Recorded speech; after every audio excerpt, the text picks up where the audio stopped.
Hey, I'm Alex Radical from Board Game Co, and these are the upcoming crowdfunding campaigns for the month of February. Granted, it is February 2nd already, but better a day or two late than not at all, and we have 25-ish campaigns to be going through today. I say ish. There's like at least 20, I think. I haven't counted them. We have a lot of campaigns to be going through today, and regular reminder about all of these that number one is I am covering the upcoming crowdfunding campaigns for the month of February as I know them so far. Dates change, things get pushed off, things get canceled, campaigns get added. There are lots of campaigns that get added. There's also, I will say that I generally cover campaigns that have some degree of interest. If your project has 83 followers, I'm sorry, it doesn't really show up here, but generally I try to target things that have at least 500 followers. And lastly, inevitably, despite all that, I usually miss a campaign or two as well. Usually they end up being campaigns that I'm covering, which makes it all the more embarrassing, but we'll see if that happens this month, because, it usually happens at least every other month.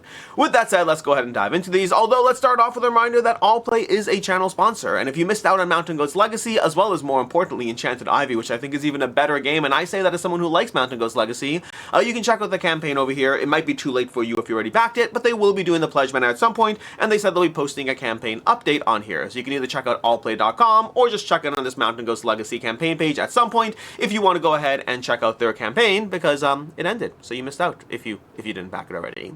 With that, going through these in alphabetical order. These are not based on the order of the dates, these are just based in alphabetical order. I'll have links to everything down below. We have Ancient Empires by Arcona Games. This is going to be an action programming 4X game, which the combination of those words together already makes me a little bit intrigued. About Arcona Games, several games under their belt. This is going to be part of their, I think, their Small Empire series, if I'm not mistaken, but Ancient Empires, 4X, and action programming. We have Ashes and Amber. This one has me interested because they have this idea of building stacks of cards as their like kind of civilizations. You'll be like overlaying cards on top of other cards. Don't know enough about the finer details on that, but if you do check out the BGG page, there's a bit more information on BGG than there is in the crowdfunding. But the idea of stacks of cards, which again, I don't know exactly how that's going to manifest. Putting cards on top of other cards could be the most boring mechanic in the world, or could be interesting depending on how it's utilized. We also have Brass Pittsburgh over here. I believe this is the most followed project. By the way, make sure to check out the end if you want to see my 3 picks of the month.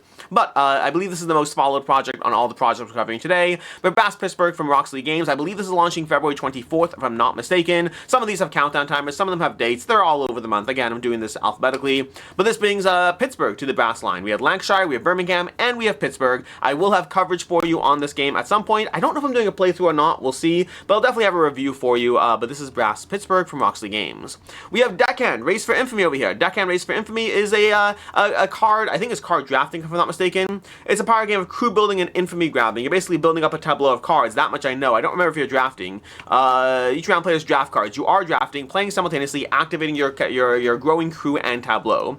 So overall, I enjoy drafting. Whether this adds anything new to the genre, that is a different conversation. Intrigued, small box game, you know, I like drafting. All those things are good. Just a question of how compelling the final game is. We have Essence, the Grim Expeditions, a print and play game in the vein of Slay the Spire-esque Slay the Spire. It's like it's got that pathway, it's got that tree over here, where it's a print and play. You are building up your characters, you're trying to get more abilities, all that, and you are going through these pathways. This again, the Slay the Spire kind of arc over here, as you go through encounters, elite monsters, the eventual boss, all that, but all in a print and play format. We have Fighting Fantasy Quest, the Warlock of Firetop Mountain. I believe this was supposed to be last month. It got pushed off, but basically this is a dungeon crawler with like missions that are like 45 to 60 minutes long, highly replayable, supposedly highly replayable. When a publisher says a game is highly replayable, sometimes it really very much is, and other times they want you to buy the game. But even so, even if it's not highly replayable, there's at least 15 distinct dungeon levels with 200 richly illustrated story cards with 45 to 60 minute long scenarios. It's a dungeon crawler with like its own twist and adjustments to the genre. We have Final Girl Series 4 launching February 3rd over here. This is Series 4, introducing new things, 4 previously announced feature films, Bad Times at Buddyland, A Rotten Harvest, Demon in the Shadows, and The Green Terror will be available, as well as a brand new surprise 5th feature film, which will be revealed when the campaign launches, as well as Series 1, 2, and 3 Ultimate Boxes. Final Girl is not done yet. If you don't have enough Final Girl content, well, there's so much Final Girl content launching from Van Ryder Games. We have Foes of Middle-earth over here. Foes of Middle-earth is going to be, I'm not entirely sure the exact genre of this one, but it seems like you're playing through the adventure. You have these very cool miniatures over there. I don't know if they come pre-painted or if that's just for like the campaign page, but they look very cool. You have a bunch of boxes. I don't know a lot about the game yet. I will be covering it, I believe, but my copy is not here yet, so I'll let you know more about it when I know more about it. We have For the Gods. For the Gods from Mighty Boys, designed by Trevor Benjamin, Brett Gilbert, and David Thompson, which is interesting because I went to the BGG page for this, expecting to see a mechanic of bag building, deck building, because very often those designers, I don't want to say always, like I think they have like some games that don't have those mechanics, but those mechanics are very much in line with the things they do, and I didn't see that listed. I saw area control listed as a mechanic. That's all I really know about this game. It's an area control game with from Mighty Boards, For the Gods. It looks good. All those things look fine. I am curious about the mechanics specifically because those designers are very often associated. They'll learn in 5 minutes here. That one has me very intrigued because anything that is easy to learn is, well, better in my opinion. Well, not necessarily better. Sometimes really good things take work, but like easy to learn is a perk if it doesn't trade off of being a really stupid game, I guess, if that makes sense, or overly simple. Stupid is probably too harsh. Anyways, learn in 5 minutes. Sail the archipelago, build the highest temple, harness the power of the gods. Not a word about deck building anywhere here, which makes me uncertain. Then we have Forage and Honey Pot. Forage and Honey Pot launching from Flat Out Games. This is two mini games over here. Honey Pot is a game of kind of, not I pick, you choose, but I build an envelope, I pass it to you, and I see if I can tempt you into choosing cards that are less advantageous than other cards. You're tempting them with a Honey Pot, and then players have the opportunity to do things like stealing cards and other stuff. You're building pools of cards, and you're trying to figure out how to tempt your opponents into not making the right choices. Forage is a game kind of in the vein of things like Silver and Gold, I believe. Basically, it's a roll and write game, which you're going to be rolling dice, selecting dice, and using those to mark one of 3 different cards, depending on what you're trying to do, as you try to build up points and cascade all your bonuses by the time you get to the end of the game. So basically a mind games game, and then a roll and write game, coming to you from Flat Out Games. We have Fracture Sky: The Awakening. This is a series of 4 mini expansions for Ivy Studios' Fracture Sky. Basically modular expansions. Mix and match how you want. The 4 expansions. We have Guardians, being roaming board warping entities that players can manipulate. By the way, Ivy Studios, random note here, because Austin, I know you used to do that series where you covered crowdfunding campaigns. The term board warping entities, when it comes to games, is not something that inspires confidence, because board warping is its own actual problem that all too often shows up with boards that are warped. So, just saying, board warping entities not necessarily the best over there. But we have payloads, adding a thrilling push your luck layer to the game. We have flagships, adding rotating draft of powerful asymmetric ships that can reshape the round. And then bounties, that has me possibly the most intriguing, because this seems like a big shake up to the way the game plays, because it replaces the hidden objective system with 5 always visible race to complete goals. So it kind of takes away that aspect of, do I invest resources to try to guess what's happening, or do I know in advance what's happening and I have to work my way towards it? That's going to be a big shake up to the way the game overall plays. But 4 modular expansions, I'll have content for you in some shape or form. Don't know exactly how yet, but at some point we'll have something. We have Glimmerdeep. Glimmerdeep is going to be a roll and write from Winsmith Games. It's from the people who brought Junk Drawer, which I really appreciate, a polyomino game. In this one, you also are doing polyominoes, but roll and write polyominoes. Think actually kind of like Silver and Gold again. You're going to be drawing cards from your own personal pool, which allow you to draw shapes into a mine, which allow you to gather resources, which allow you to buy buildings, which allow you to improve your engineering tableau, playing across, I want to say 5 rounds if I recall correctly. We will have coverage on the channel for you on this one, but this is it's a roll and write. It's charming. I enjoyed this one. You build up a tableau, and you deal with polyomino shapes, and you draw on a board. What's not to like? Then we have Go Vikings from Cackling Creations. Go Vikings is going to be a raid, roll, and glory game. It's basically a push your luck rolling game. So push your luck, rolling dice, but also with various runes that will give you abilities. So you have abilities happening from the various gods, Loki, Frigga, Balder, all the gods helping you out along the way as you roll your dice and then decide whether to roll again, and or return home. Then we have over here Heroes of the Shire, Light and Shadow. This is a new version. I think it's a new version, a standalone adventure in the Heroes of the Shire universe, so definitely a new version of the game. Heroes of the Shire was a turn-based combat game. I don't know if there was a lot about the original. This one over here is going to have 2 modes to it. I don't know if the original had 2 modes or not. I never played the original, but this one has it has a competitive mode, an arena mode, where you can go head-to-head with player versus player, or you can go through scenario mode, going through a kind of campaign-esque journey in the scenarios. But basically, you're going to have acrylic standees. You're going through an adventure, turn-based combat. It's a dungeon crawler. It's a dungeon crawler with great art and acrylic standees propping up the adventure.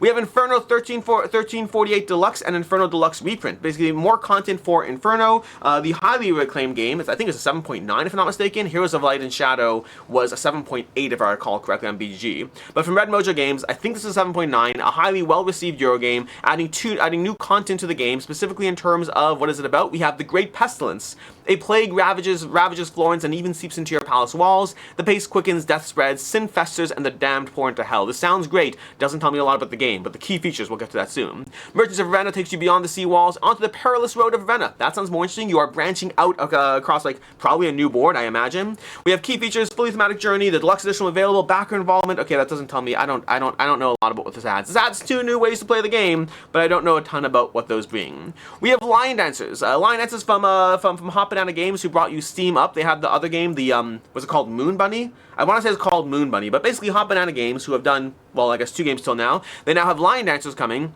which is going to be a, I want to say, set collection game with kind of a, almost a clank aspect to it. I don't know a ton about the game, but from the BGG page, there's this kind of aspect where at someone can grab the something, I can't remember what it was, you grab something and then you run, and you can try to see if you got enough, or if possibly it's too late. So it has this kind of clank-esque aspect of pushing how much you can get from the system before the system collapses around you. I believe it's played across 3 rounds, I want to say, I might be misremembering that, but as you gather various tokens, again, set collection with a push your luck or push the players element to the game, aka Clank. It's Clank adjacent. That's what I got from it. I could be wrong, but that's what it sounds like.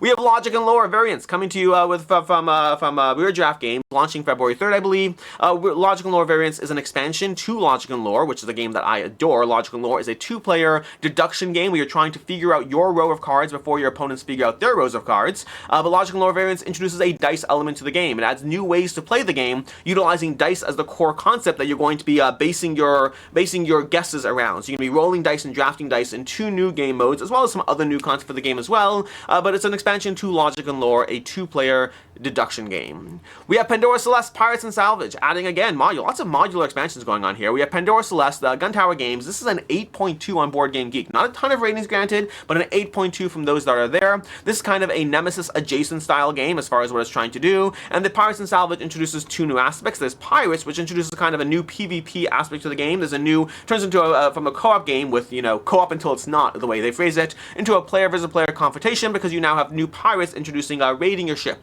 You also have over here new extra alien nasties emerging from the shadows, so new content for the game for PANDORA, CELESTE.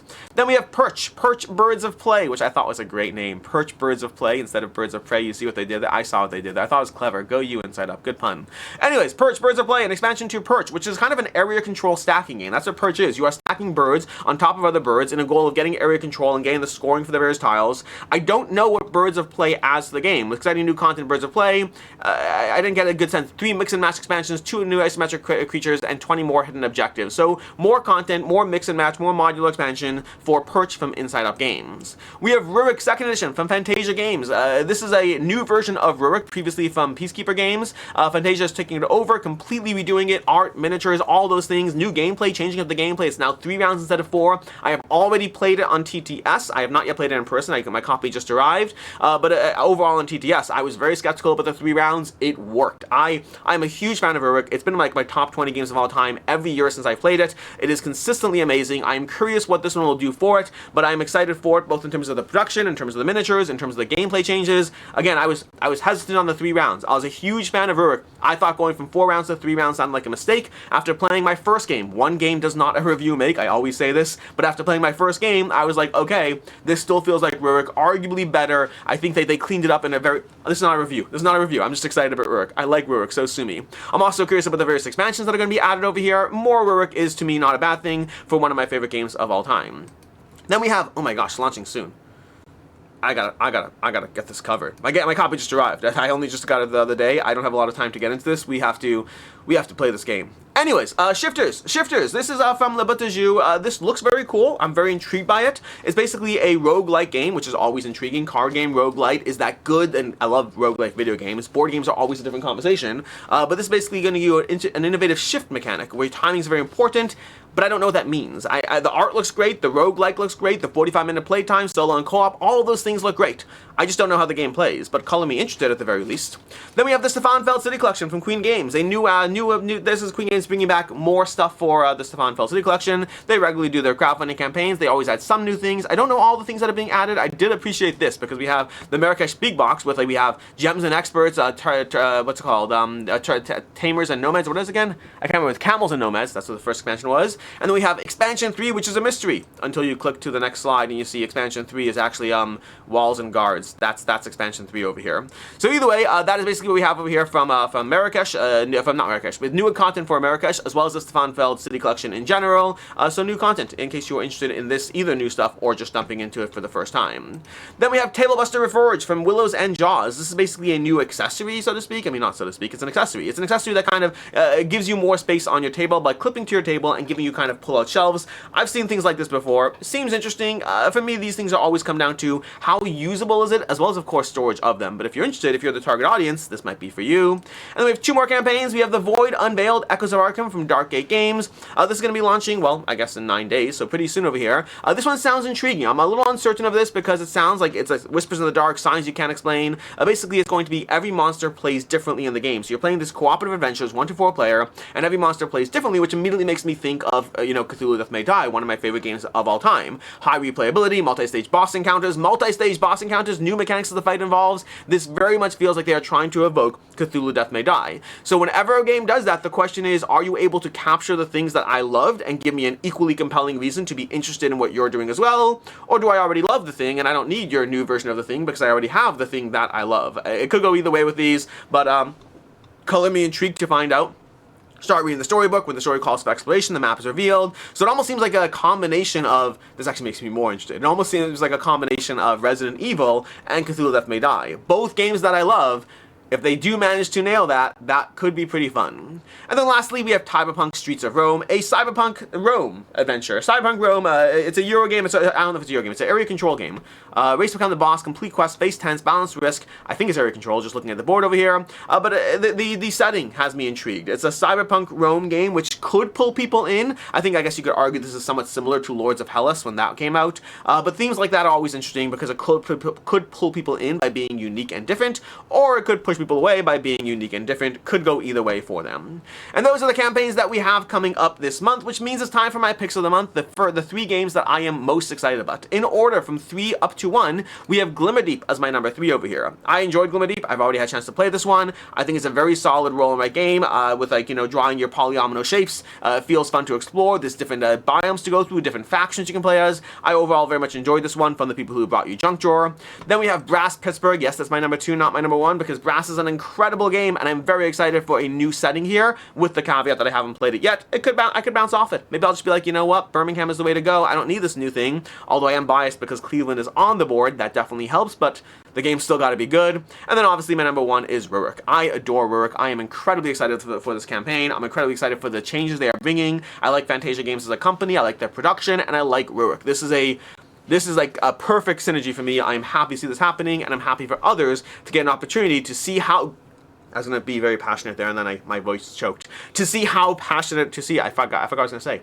To see how good this game is, I was probably going to say that. I'm excited for others to see how good this game is as an area control game. It is incredible. Check this out if you have a chance.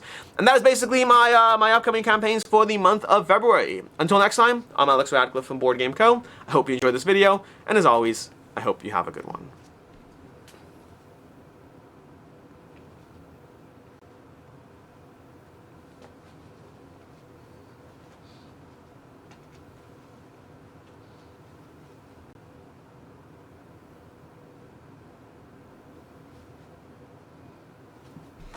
Oh, you got a cat. Oh, cat's jumping into my lap. Margaret, you can jump into my lap. You're fine. Anyways, a man goes to this doctor and he says, "Doctor, I think I'm losing my hearing." The doctor says, "Can you please describe your symptoms?" And the man says, "Sure. Homer is fat and bald. Marge has tall blue hair.